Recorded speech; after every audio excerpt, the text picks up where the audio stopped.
কয়েদিদের সাথে সেলে রাখা হয়েছে, যে সেলে সব ফাঁসির আসামি রয়েছে। সেখানে 2000 জন আসামিদের মধ্যে 1500 জন আসামি রয়েছে যারা ফাঁসির আসামি। এমন ধরনের একটা জায়গায় তাকে রাখা হয়েছে। তিনি গত 27-10-24 তারিখে ডিভিশনের জন্য প্রাপ্ত হন এবং ডিসির কাছ থেকেও অ্যাপ্রুভাল পান এবং তিনি ডিভিশনে ছিলেন। পরবর্তীতে তাকে কাশিমপুরে নিয়ে যাওয়ার পরে সেখানে আসলে হাই সিকিউরিটি 4 নম্বর সেলে রাখা হয়েছে, যেখানে কোনো ধরনের ডিভিশন নাই এবং তিনি শারীরিকভাবে অনেক অসুস্থ এবং ওখানে কোনো ডিভিশনাল সেলের সুযোগ সুবিধা না থাকার কারণে তিনি শারীরিকভাবে এবং মানসিকভাবে এবং অনিরাপত্তার মধ্যে জীবনযাপন করছে। এই বিষয়টাই আদালতের দৃষ্টিগোচরে আনা হয়েছে। আদালত বলেছে এই বিষয়ে একটি লিখিত অভিযোগ আদালতের কাছে দিতে, তিনি সেটা পর্যালোচনা করে একটি রেজাল্ট দিবেন।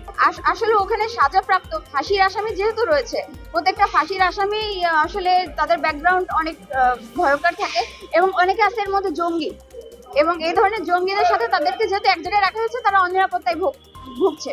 আরেকটি যে বিষয় সেটা হচ্ছে যে সপ্তাহে প্রত্যেকটা আসামি তার পরিবারের সাথে কথা বলার সুযোগ থাকে।